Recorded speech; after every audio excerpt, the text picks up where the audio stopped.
자리에 앉으시겠습니다. 얼마 전에 제가 아는 후배 목사님이 아주 가까운 곳에 교회를 개척했습니다.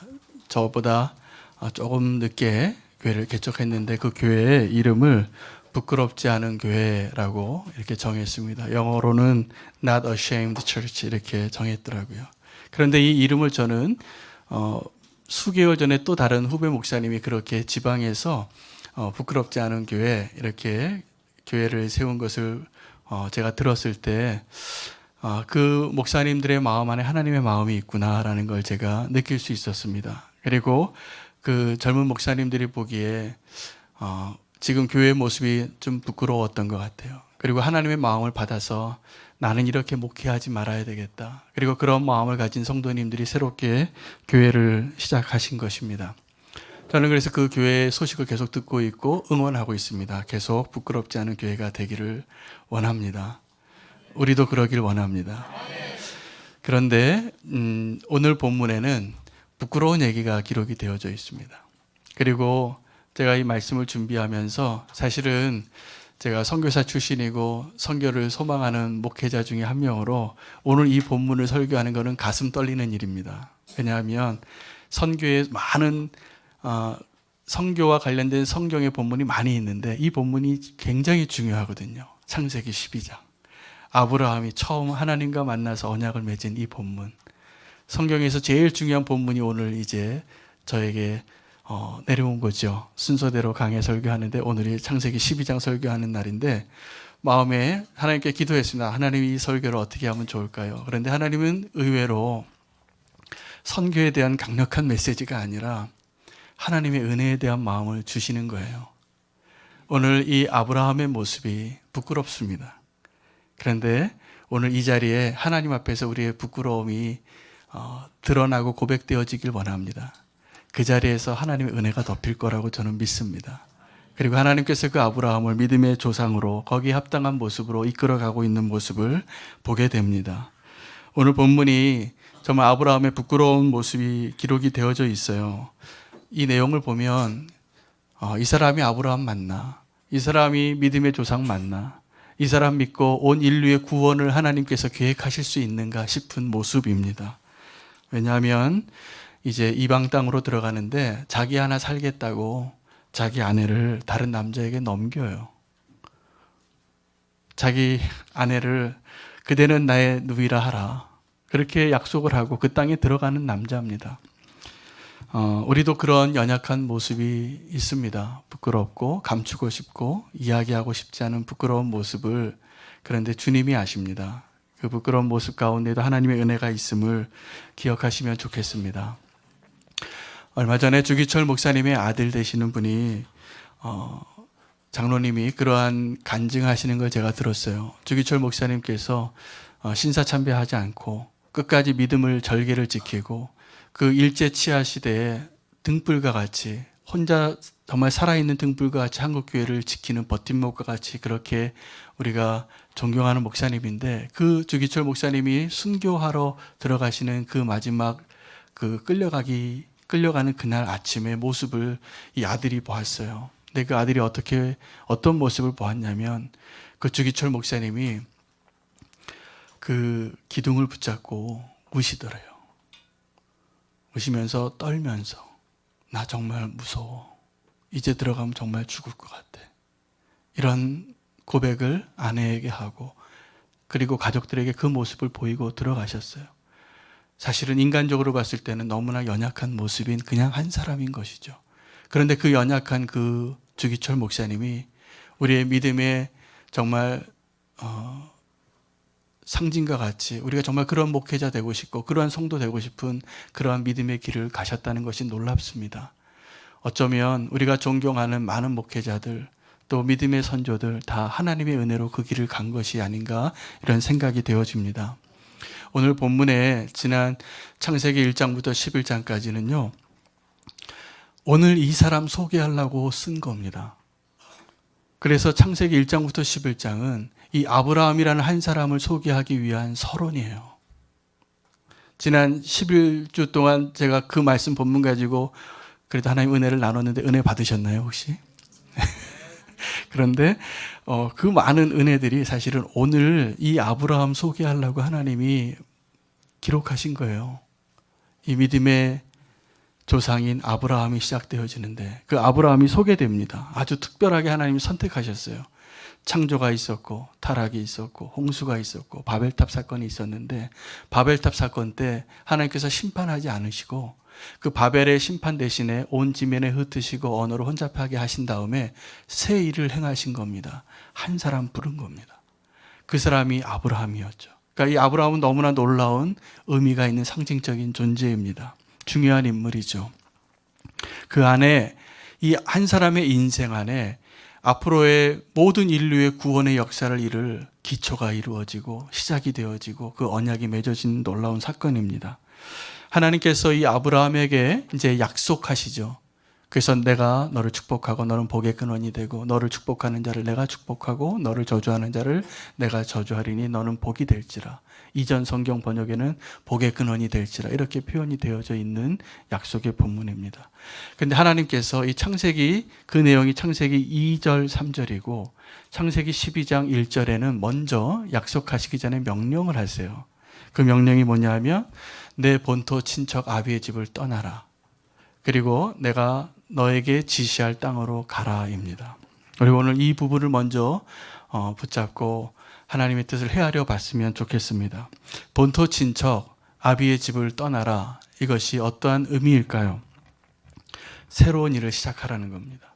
그리고 하나님께서 그 일을 시작하셨기 때문에 이제 나와 함께 새로운 일을 가자, 새로운 길을 가자. 이 명령이에요. 그래서 약속하시기 전에 믿음의 사람들에게 하나님이 먼저 요구하시는 게 있습니다. 명령하시는 게 있습니다. 본토 친척 아비의 집을 떠나라입니다. 우리가 이전의 방식과 이전의 옛사람으로 하나님의 새로운 일을 담아내기가 쉽지 않습니다. 그래서 그 일을 위해서는 하나님의 그 축복의 약속의 관계로 들어가려면 이제 떠나십시오. 이전에 내 본토 친척 아비의 집을 떠나는 것이 필요합니다. 제가 하나님의 부르심을 받고 선교사로 파송받았다가 한국에 들어와서 이제 선교 동원하고 훈련하는 일을 계속 섬겼어요. 어떤 단체를 통해서. 그리고 또 선교 한국 대회를 한 20년을 계속 그 대회에 나가고 그 일에 연관되어져서 저도 한 부분을 같이 동력하면서 함께 선교 부흥을 위해서 일을 했습니다. 그런데 그 선교 한국에 매년 4,000명, 5,000명 뭐 이렇게 많은 청년들이 또 하나님께 헌신한 분들이 모여서 선교로 헌신을 해요. 그때 아주 유명한 강사님들이 말씀을 전하시고 목사님들이 은혜를 주시고 선교사님들이 보고를 하고 그래서 그때 그 자리에만 가면 우리의 인생은 선교를 위해 살아야 되겠구나. 다 그런 마음이 듭니다. 그래서 그 일주일 동안 하는 그 컨퍼런스의 마지막 날 그 헌신 서약서를 써요. 헌신 서약서에 나는 선교를 위해서 살겠습니다라고 하면 한 70%가 씁니다. 70%가 나는 주님을 위해 살겠습니다. 선교사로 가겠습니다. 적어도 내 인생의 몇 년을 하나님께 드리겠습니다. 다 서약을 합니다. 그런데 10년 지나고 20년 지나고 그 대회에서 그 사람들이 정말 헌신했는가를 한번 다시 설문조사를 했는데 한 10%밖에 안 가요. 그때 헌신한 걸 헌신짝 같이 버립니다. 그래서 이 하나님의 약속에 그 헌신하는 것이 뭐부터 시작이 되어야 되냐 하면 사실은 떠나야 되는데 그분들에게 물었어요. 그럼 왜 헌신하지 못했습니까? 형편이 다 그래요. 직장도 가야 되고요. 공부도 마쳐야 되고 시집도 가야 되고 장가도 가야 되고 밭도 사야 되고 부모도 연로하고. 어디서 많이 듣던 멘트 아닙니까? 이 멘트가 내가 했던 멘트고 또 성경에서 예수님께서 천국에 대해서 설명하실 때 천국이 초대받은 사람이 많은데 그 초대받은 사람들이 다 이렇게 말했어요. 시집도 가야 되고 장가도 가야 되고 밭도 사야 되고 소도 사야 되고 그래서 천국의 초대에 가지 못했더라라고 기록하고 그래서 그 사람 초대한 사람들이 안 오니까 그럼 초대받지 않은 사람을 길거리 가서 아무나 다 불러와라. 이게 천국이 우리 앞에 올 때 우리에게 천국의 소식이 전해질 때 이루어지는 일이라고 설명해 주신 것인데 하나님 나라를 위해서 헌신한 사람들이 똑같은 말을 하고 있다는 것입니다. 사사기 19장에 보면 사사기의 마지막 이야기가 뭐냐면 이 베냐민 지파와 나머지 11지파가 전쟁을 하게 돼요. 그런데 이 베냐민 지파와 11개 지파가 전쟁을 하게 되는 원인이 한 레위인이 있었는데 그 레위인에게 아내가 있었어요. 원래 레위인 아내가 있으면 안 됩니다. 근데 서약한 그 사람이 서원한 사람이었기 때문에 나시린으로. 근데 이 레위인이 첩이 있어요. 첩이. 아내가 있는 게 있으면 안 되는 게 아니라 첩이 있으면 안 돼요. 첩이 있어요. 근데 그 첩이 어떤 여자였냐면 행음하는 여자였어요. 그래서 이 불경건한 이 첩이 자기 죄가 드러나니까 자기 집으로 가요. 친정집에 가는데 한 5개월 후에 이 레위인이 그 자기 첩을 찾아가서 부드러운 말로 권합니다. 다 용서해 줄게, 돌아가자.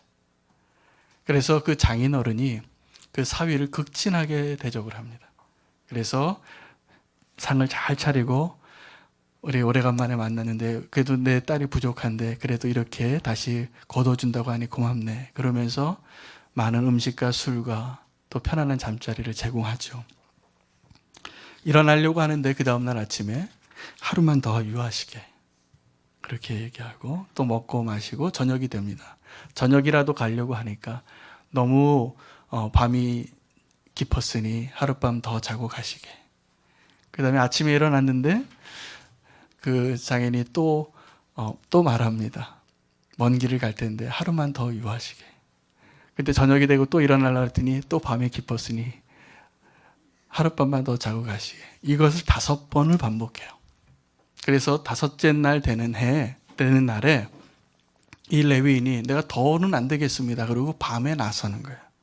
그 밤에 길을 나서서 여부수로 들어가는데 지금의 예루살렘입니다.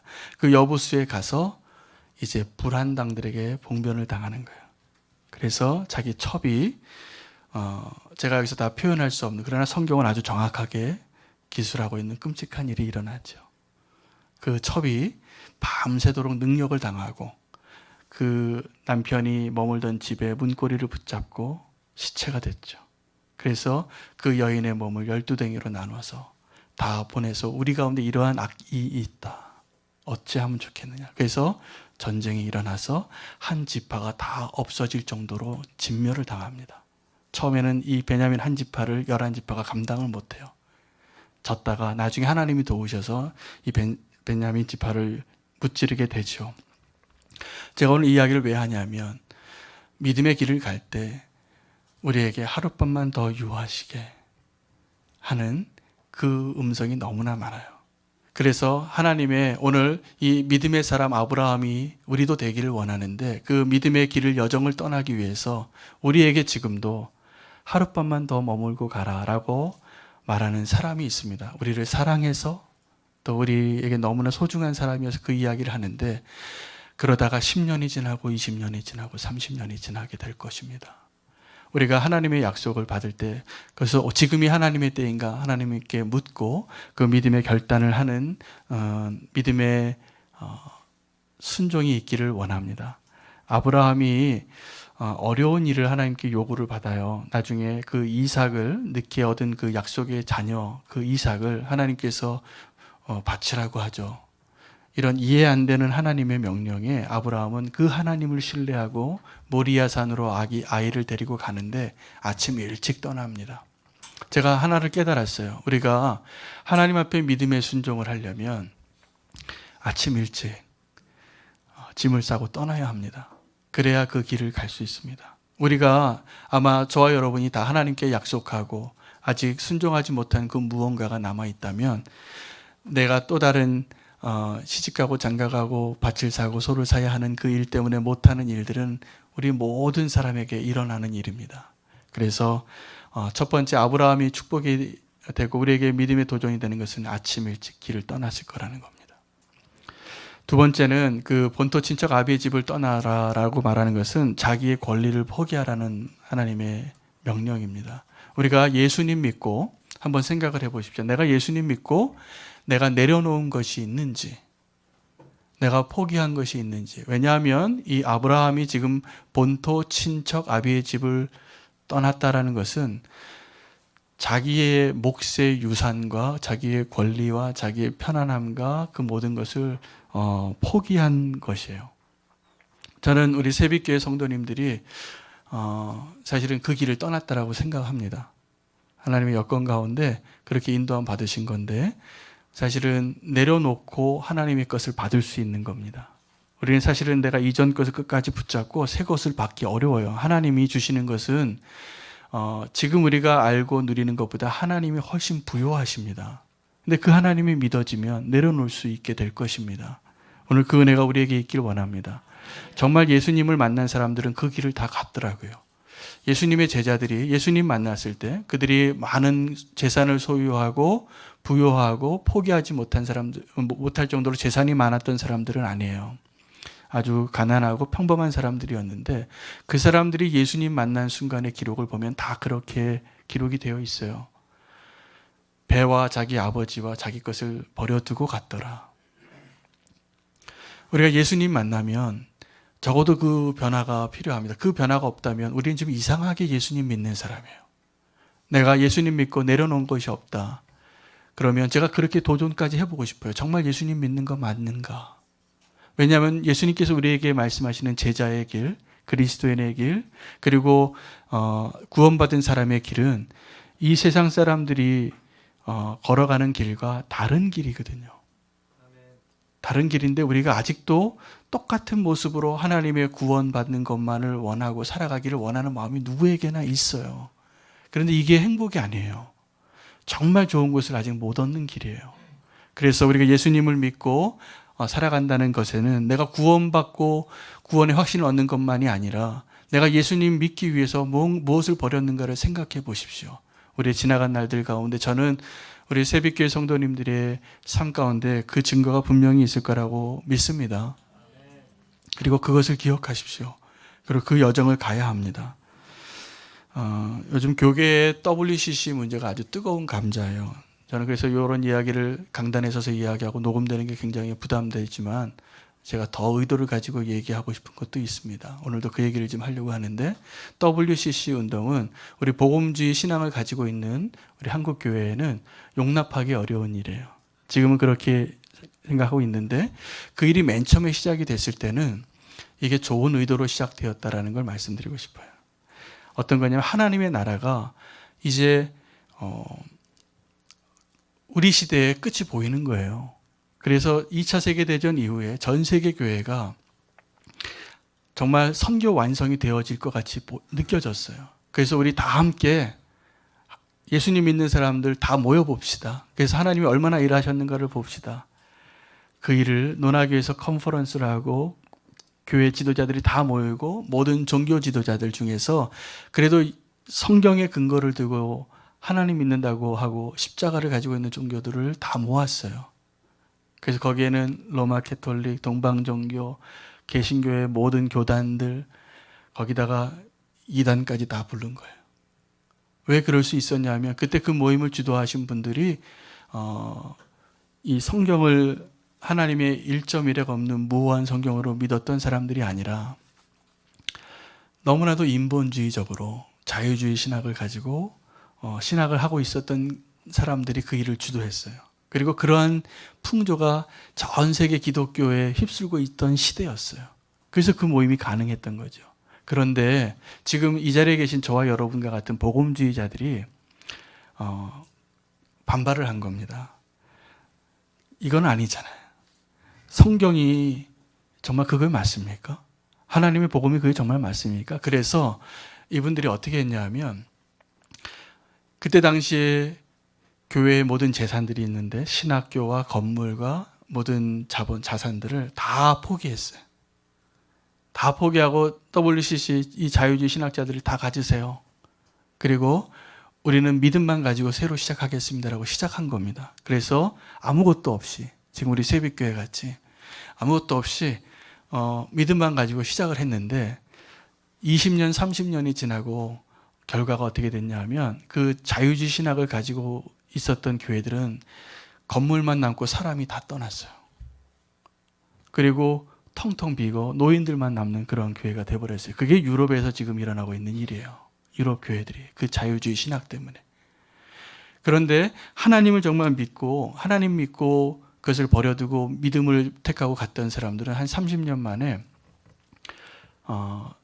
부흥을 경험했습니다.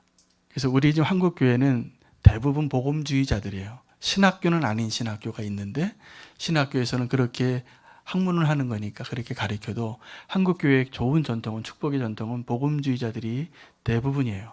그 교단이 그게 아닐지라도. 제가 어떤 신학적인 논쟁을 하지 않고 버려두고 하나님의 뜻을 쫓았던 사람들의 예를 이야기하는 겁니다.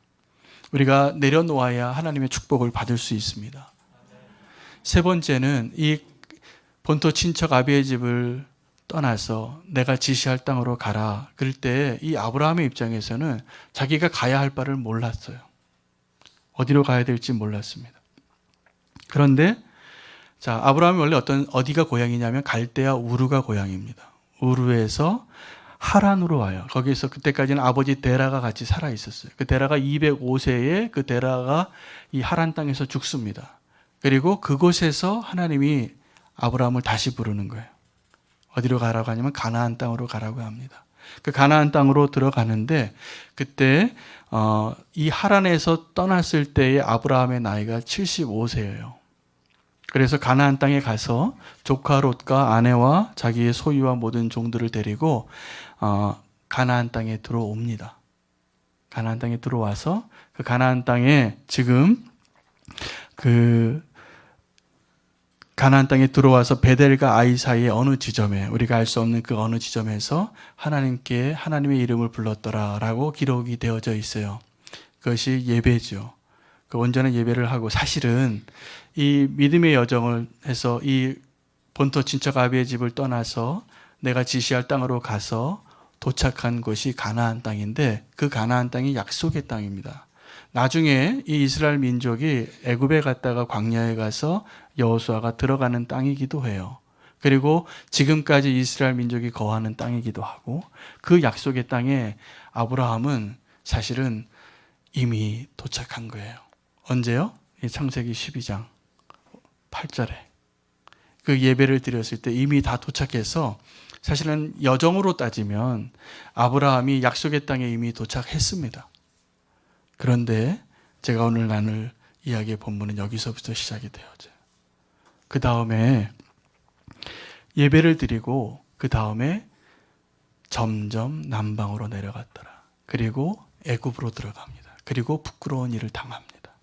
자, 그러니까 제가 생각해 보니까 우리의 믿음의 여정은 아브라함과 같이 정말 하나님께 서약한 것을 결단하여 내려놓고 또 새로운 일을 도전하고 포기하고 믿음으로 나아가는 그 행위로 어딘가를 갈 겁니다. 저도 지금 오늘 이 자리에 있기까지 제가 하나님께 헌신하고 나서 본토 친척 아버지 집을 떠났습니다.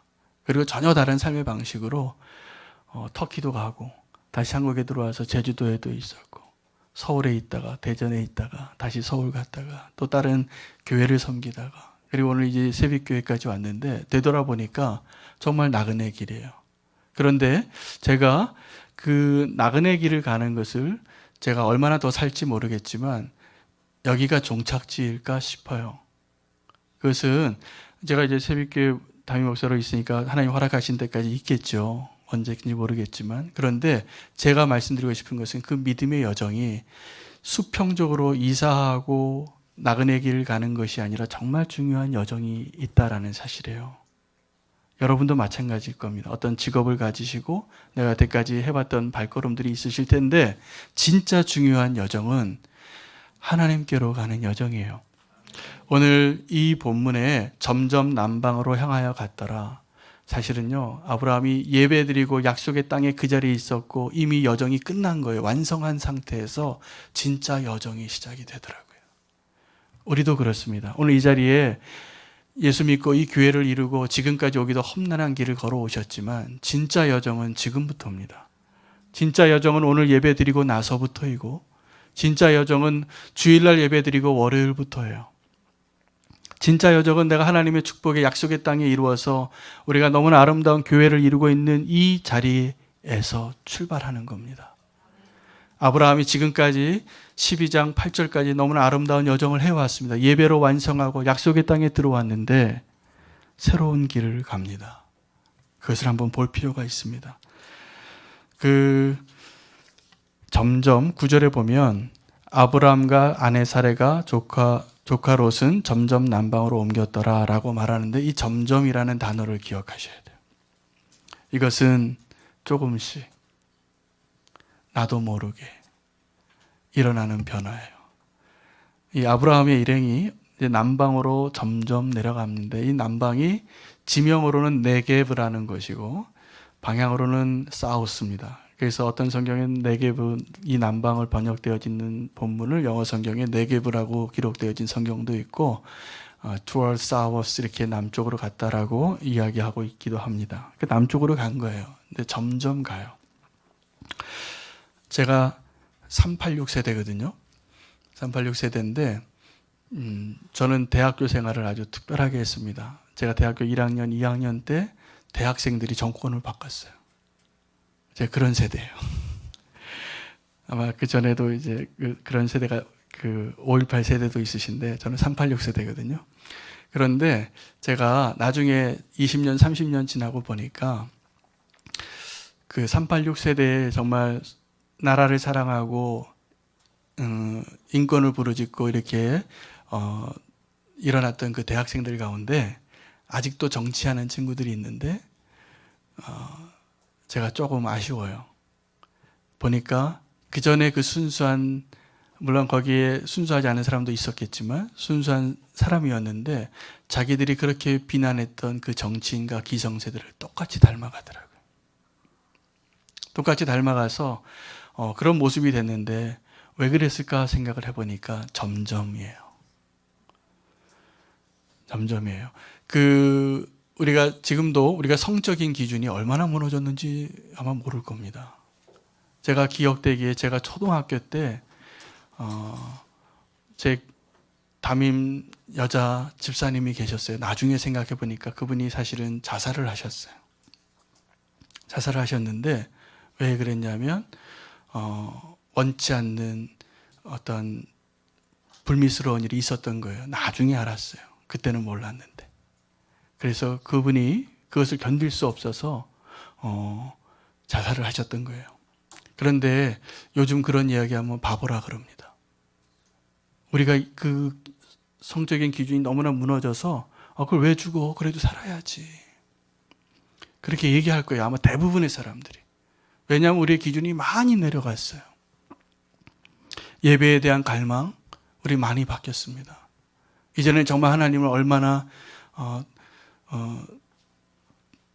공경하고 두렵고 하나님께 예배하는 것이 얼마나 간절했는지 몰라요. 그런데 이제는 우리가 너무나 익숙해지고 우리가 점점점 세상으로 내려가고 있는 겁니다. 남쪽으로 내려가고 있는 겁니다.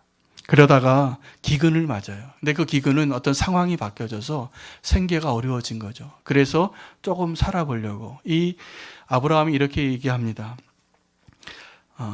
애굽에서 잠시 머물려고 내려가요. 먹을 게 없으니까.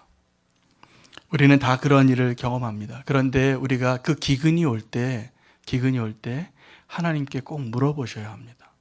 왜냐하면 이 아브라함이 오늘 이 부끄러운 모습을 우리에게 보여주는 이유가 점점 남방으로 내려갔고 기근이 임했을 때 고민하지 않고 하나님께 물어보지 않고 너무 쉽게 애굽으로 들어가더라고요. 그 애굽에 들어가서 이제 애굽으로 다가가는데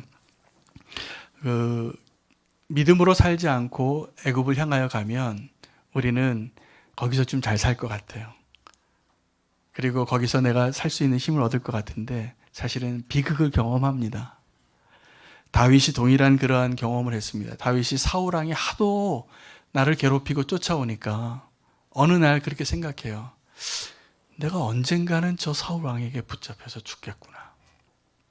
자, 언젠가는 저 사울 왕에게 붙잡혀서 죽겠구나라는 생각이 하나님이 주신 생각 같습니까? 사단이 준 생각, 원수가 준 생각 같습니까?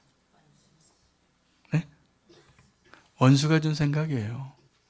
사실은 이 다윗은 그 고난 속에 있어도 사울 왕이 아무리 미친 사람같이 나를 괴롭혀도 하나님이 그와 함께 하시고 자기를 도우신다는 걸 알았어요. 그래서 믿음에 하나님의 마음이 합한 자로 살았는데 한순간 내가 이러다가 저 사울의 손에 잡히고 말지 라는 생각이 들어와서 엉겹결에 아니면 너무나 어쩔 수 없이 그 약속의 땅 가나안 땅을 떠나서 블레셋 땅으로 들어가는 거예요.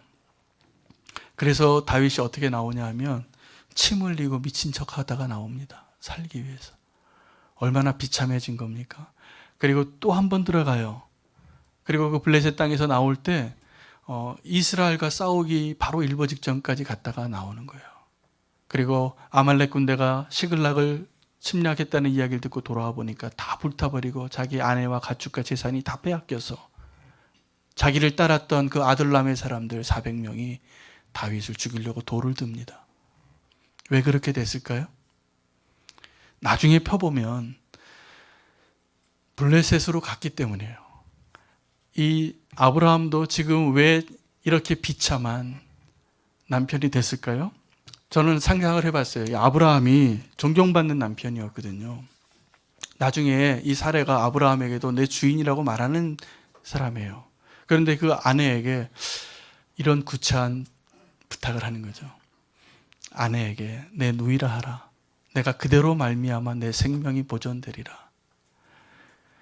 실제로 그 일이요, 이 부끄러운 일이 아브라함에게 또 한 번 일어납니다. 창세기 12장에 있고 창세기 20장에 한 번 더 나오고 또 자기 아들 이삭이 창세기 26장에 한 번 또 해요. 자기 아내를 누이라고 해요. 근데 이게 거짓말은 아니에요. 자기 사촌 동생이기 때문에 누이가 맞아요. 그러니까는 자기는 스스로 생각하기에는 방법을 찾은 거죠. 내 거짓말하는 게 아니다. 그 사촌이면서 아내니까 내 누이라 하라. 그리고 이렇게 동의했겠죠. 그런데 말입니다. 이 자기가 살기 위해서 사람이 두려워지면 자기 살기 위해서 이런 말을 하게 되는 거예요. 믿음의 조상 아브라함이 이 약속의 땅에 도착해서 예배를 드리고 하나님께 인정받고 하나님 목적지에 도착했던 아브라함이 이렇게 바뀌는 거예요. 왜? 그 땅에 들어가면 들어갈수록 더 어려워집니다. 사람들은 그런 이야기를 해요. 이 사례가 그렇게 아름다웠나? 근데 사실 이 사례가 몇 살이었냐면 적어도 60세 이상입니다. 60세에서 70세 사이에 있는 그 여인이 너무나 아름다워서 그 새로운 애굽 땅에 들어갔을 때 왕이 부인을 삼고 싶을 정도의 미모를 가지고 있었대요. 자, 이해할 수 없는 성경의 난해 구절 중에 하나입니다. 그래서 실제로 애굽 사람들이 그 사례를 보고 데려가요. 그래서 이렇게 아름다운 여인이 왔습니다. 그런데 아브라함에게 물어 이 사람 누구냐? 그러니까 내 누이요. 데려가죠. 오늘 성경에 보면 아내로 삼았다 그래요. 자, 그럼 제가 한번 질문해 볼게요. 이 아브라함의 아내 사례가 바로와 동침을 했을까요, 안 했을까요?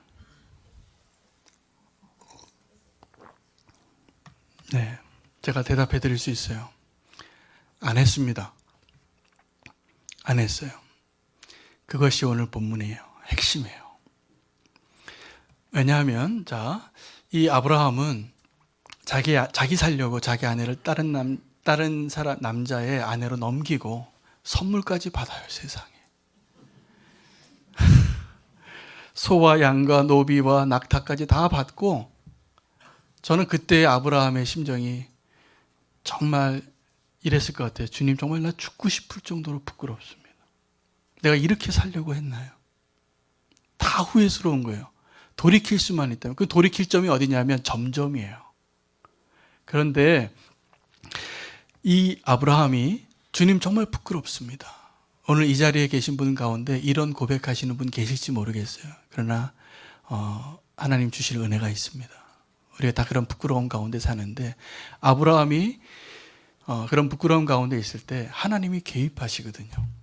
근데 하나님이 개입하시는데 제가 생각하기에는 그 하나님이 그 바로의 집안에 질병이 생깁니다. 하나님 치신 것을 알게 되는데 그 순간이 바로 동침하기 바로 직전이었을 것 같아요. 그리고 이 바로는 자기 아내로 삼았으니까, 그리고 아내로 삼을 수 있는 그 모든 대가를 지불했으니까 떳떳하게 아내로 삼으려고 했을 겁니다. 그런데 하나님이 개입하시는 거예요. 자, 오늘 이 본문의 주제가 우리가 믿음의 순종을 해야 되고 본토 친척 아비의 집을 떠나라 이야기이고, 그리고 우리가 부끄러운 아브라함과 같이 되지 말자가 아닙니다. 제가 오늘 여러분에게 전하고 싶은 이 말씀의 핵심이 우리가 부끄러운 삶을 살지 말자가 아니라 하나님이 우리를 도우신다예요. 하나님이 그 아브라함을 도우시는 거예요. 보니까 그렇게 부끄러운 남자가 되었는데 바로 동침하기 그 전에 하나님께서 이 사라를 지킵니다. 남편이 지키지 못한 그 여자를 하나님이 지키세요. 왜 그랬을까요? 나중에 이 창세기를 다 읽어보면 아는데 그때 그 사라가 다른 남자하고 자면 안 돼요. 왜냐하면 아브라함과 약속의 자녀가 태어나야 할 여자예요. 그래서 하나님 분명히 지키셨을 거라고 저는 확신합니다. 우리가 성경을 읽을 때 이렇게 읽으셔야 돼요. 이 아브라함과 사라를 하나님이 택하셨고 한 사람을 통해서 새로운 역사를 시작하는데 그 첫 번째 발걸음에서 이런 연약한 모습을 보이는 사람으로 점점점 내려가고 있을 때 하나님이 정말 중요한 시점에 가장 마지막까지 하나님은 기다리세요. 아브라함이 진짜 남자가 되기를. 근데 아브라함이 진짜 남자가 되지 못해요. 이 순간에는 부끄러운 남자가 돼요. 근데 하나님이 개입하세요. 왜요? 아브라함은 택함받은 사람이었어요. 그리고 아브라함의 자손이, 믿음의 자손이 보존되어야 해요. 그 아브라함의 자손이 이삭이 나와야 되고, 이삭의 자손인 가운데 야곱이 나와야 되고, 야곱의 자손 가운데 12지파가 나와야 되고, 이게 하나님의 계획인데 그 시나리오를 다 보여주셨는데 연약한 삶을 사는 겁니다. 우리가 꼭 기억하시면 좋겠습니다. 우리 인생 가운데 부끄러운 시점을 지날 때가 있어요. 그런데 우리는 어떠한 삶을 살아야 하는 자이냐 하면 하나님의 약속을 보존하는 자로 살아야 돼요. 그리고 그 일을 하나님이 하시는 거예요. 인생의 정말 중요한 시점마다 하나님은 우리에게 개입하실 겁니다. 우리가 연약하고 부족할지라도 하나님은 그 뜻을 이루실 것이라 저는 믿습니다. 그 믿음을 가지고 우리가 이 땅을 사셔야 하는 거예요. 하영록 목사님이라는 분이 계세요. 제가 이전에 섬기던 교회에서 이분을 모시고 설교도 듣고 세미나도 하고 책도 읽고 믿음으로 사는 남자들 주교제로 P30일이라는 책을 가지고 남자들이 어떻게 믿음으로 살까에 대해서 같이 나눴습니다. 이분이 성공한 기업인이고 미국 대통령 자문위원까지 했는데 이분의 아버님이 목사님이었어요. 소록도 옆에 있는 곳에서 문둥병자들과 함께 목회를 하셨습니다. 그런데 자기가 사는 동네가 아버지가 거기서 목회하니까 어디서 살았어요? 문둥병 동네에 산 겁니다. 학교를 다니는데 아이들이 야, 너 문둥병에서 온 애잖아. 그리고 놀아주질 않았습니다. 엄청난 그 어린 나이 때에 아이들에게 소외받고 모욕을 당하고 자랐는데 그게 나중에 쓰임을 받았어요. 언제 쓰임 받냐 하면 선교사님의 도움으로 미국에 공부하러 갈 수 있는 기회를 열어주십니다. 하나님이. 그래서 그곳에서 공부하고 엔지니어링 공부해서 건축 공부하고 좋은 회사에 들어가는데 그 과정 가운데 동양인이라고 멸시당할 때마다 다 참았대요. 왜냐하면 생각해 보니까 내가 어렸을 때 그 문둥병 그 문둥이 동네에 산다라고 애들이 놀린 거에 비하면 아무것도 아니더래요. 그래서 다 견디고 훌륭한 사람이 돼요. 아주 고속 승진을 하는데 20대에 29대에 워커사라는 회사에 아주 훌륭한 회사인데 그 회사의 임원이 됩니다. 29살이. 아주 고속 승진을 한 거죠. 그런데 이 하영록 목사님이 고속도로에서 차를 달리다가 갑자기 심장이 너무 빨리 뛰어요. 그래서 의식을 잃어요. 고속도로에서 달리다가 이제 죽을 뻔한 거죠. 근데 살아요. 살고 그때 심장 빈맥, 이게 너무 빨리 심장이 뛰는 병이랍니다. 그 병에 걸리셔서 죽을 뻔하는 그 순간을 죽음을 통과하고 나서 인생을 바꿔요. 그래서 정말 하나님 원하시는 인생으로 바뀌는데 그때 하나님이 이 만나주신 그 경험 때문에 이제 회사를 이제 나중에 그래서 이 병 때문에 나중에 심장 이식하고 어려운 시기를 다 보내고 회사도 떠나고 새로운 회사를 팀하스라는 회사를 세우는데 목적을 딱 세웁니다. 이 회사는 회사 사명이 우리는 어려운 이들을 돕기 위해서 존재한다. 이게 회사 원칙이에요. 그리고 잠언 31장, 쌈 31을 그 본문을 가지고 경영을 해요. 그래서 지금 어떤 회사가 됐냐면 미국인이 가장 들어가고 싶어하는 회사예요. 그 랭킹에 들어가요. 놀랍죠. 그리고 굉장히 수익을 잘 내고 멋진 회사를 지금 하고 계시는 목사님이에요. 또 신학도 하셔가지고 목사님이시기도 한데 그 회장님이에요. 팀하스라는 회사에 아주 성공적인 기업입니다. 근데 이분이 지난번에 그 교회 선한 목자 교회에 와서 이제 간증을 하시고 말씀을 전하셨는데 주제가 이거였어요. 우리에게 important moment가 있다는 거예요. 우리에게 정말 중요한 시점이 있는데 그때 하나님이 개입하셨더라요. 그래서 그것을 붙잡고 사는 거예요. 자기 죽음의 순간도 경험하고 어렸을 때 아이들에게 놀렸던 그 시절을 다 경험하고 나서 인생의 방향과 회사의 경영의 방향이 다 바뀌었어요. 여러분, 하나님이 우리 한 사람 한 사람에게 아브라함에게 기대하셨던 동일한 인생의 스토리를 쓰고 계시는 것을 꼭 믿으십시오. 사단의 말을 들으시면 안 돼요. 예배 그 이후에 우리가 점점 남방으로 내려가서 애굽에 가서 자기 아내까지 팔아넘기는 파렴치한 남편이 되는, 그래서 하나님 나 죽고 싶어요. 정말 부끄러워 죽겠어요. 그 순간에 하나님이 개입하시는 거예요. 물론 아브라함의 나중에 자기 이삭을 바칠 때도 하나님이 개입하십니다. 정말 죽일까 봐. 완전히 바뀐 거죠.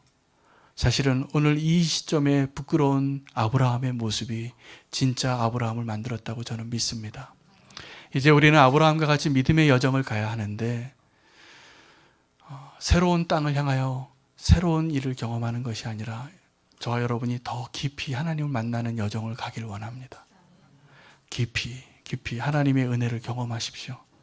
그럼 하나님께서 우리를 사용하셔서 정말 하나님이 기뻐하시는 놀라운 믿음의 사람으로 사용하실 것이라 믿습니다. 예수님의 이름으로 그런 삶을 사실 수 있도록 축복합니다. 기도하겠습니다. 하나님, 아브라함의 부끄러운 모습을 보면서 그 모습이 나의 모습임을 고백합니다. 내가 가지 말아야 할 곳에 가고 만나지 말아야 할 사람을 만나고 하지 말아야 할 일을 했기 때문에 부끄러운 적을 경험했습니다. 그런데도 지금 이 자리에 있는 것은 아브라함의 아내 사례를 하나님이 지켜주신 것처럼 우리의 구차한 인생을 주님이 지켜주신 것임을 믿습니다. 이제는 주님을 향하여 나아가는 그 여정을 다시 시작하게 해주시옵소서. 이미 약속의 땅에 도착하고 이미 예배를 드리는 자로 있음에도 불구하고 우리는 하나님께로 나아가는 그 여정이 아직도 먼 길처럼 느껴집니다. 주님, 그 길을 갈 수 있도록 도와주시고 하나님 개입하여 주시고 우리의 발걸음을 통하여 우리의 후손이 살고 하나님의 나라가 확장되어지고 주의 영광의 이름이 드러나게 해 주시옵소서. 주님께로 향하는 그 믿음의 여정, 더 깊이 주님을 아는 그 발걸음 가운데 우리를 다시 한번 보내주시옵소서. 그 길 가기를 원하옵고 예수 그리스도 이름으로 기도합니다. 아멘.